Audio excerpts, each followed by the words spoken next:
Hello everyone, in this video I'm going to show you how to find a common denominator for unlike fractions. So what do I mean by unlike fractions? In a previous video I did, we were adding or subtracting fractions that had the same denominator. We referred to those as like fractions. Unlike fractions are when the denominators are two different numbers.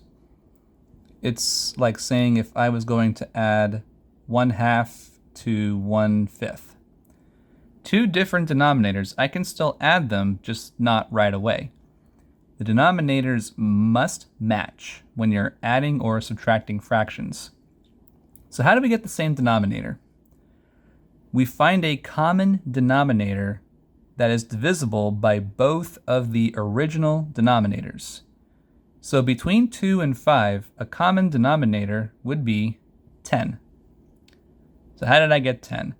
I know that both 2 and 5 divide evenly into 10.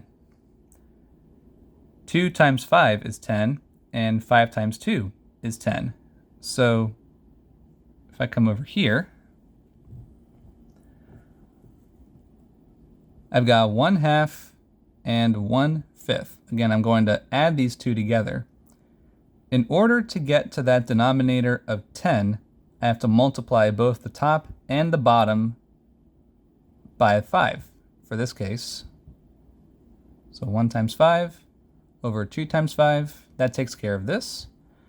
Now I got to multiply 1/5, and I get 2 over 10.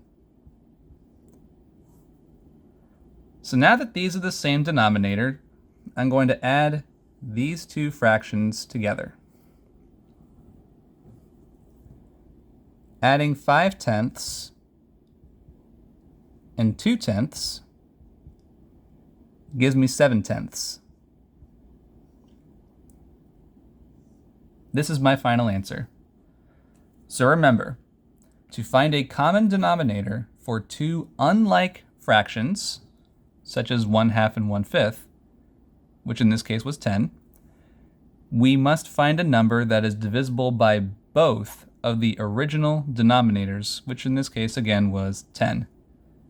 Then we change the fractions by multiplying by those respective numbers. To get to the denominator of 10 here, we multiplied the top and bottom by 5. To get to the common denominator of 10 here, we multiplied the top and bottom by 2. And the result follows as such. Thank you so much for watching, and I will see you later.